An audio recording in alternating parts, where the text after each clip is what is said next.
ایک چھوٹے سے گاؤں میں رحمان نام کا ایک نوجوان رہتا تھا جو بہت غریب تھا مگر دل کا نہایت نرم اور دوسروں کی مدد کرنے والا تھا۔ وہ روزانہ مزدوری کرتا اور جو کچھ کماتا اس میں سے تھوڑا حصہ کسی نہ کسی ضرورت مند کو دے دیتا۔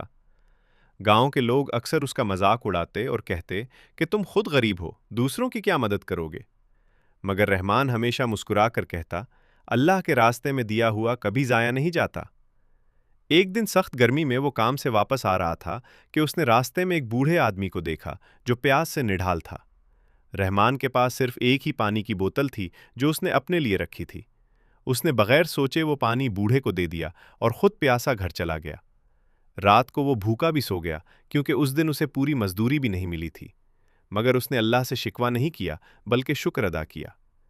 اگلے دن وہ دوبارہ کام کی تلاش میں نکلا تو ایک امیر تاجر نے اسے بلایا اور کہا، کل تم نے ایک بوڑھے آدمی کی مدد کی تھی، وہ میرے والد تھے، انہوں نے مجھے تمہارے بارے میں بتایا ہے۔ یہ سن کر رحمان حیران رہ گیا۔ تاجر نے کہا، تمہاری نیکی نے مجھے بہت متاثر کیا ہے، میں تمہیں اپنے کاروبار میں کام دینا چاہتا ہوں۔ رحمان نے خوشی سے قبول کر لیا اور آہستہ آہستہ اس کی زندگی بہتر ہونے لگی، مگر اس نے کبھی اپنی عادت نہیں بدلی بلکہ پہلے سے زیادہ لوگوں کی مدد کرنے لگا۔ ایک دن اس نے دل میں سوچا، یا اللہ، میں نے تو صرف تیری رضا کے لیے مدد کی تھی اور تو نے مجھے اس کا اتنا بڑا بدلہ دے دیا۔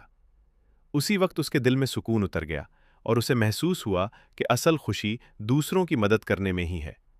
اس دن کے بعد گاؤں کے لوگ بھی اس کی مثال دینے لگے اور سمجھ گئے کہ جو اللہ کے بندوں کی مدد کرتا ہے، اللہ اس کی مدد خود کرتا ہے۔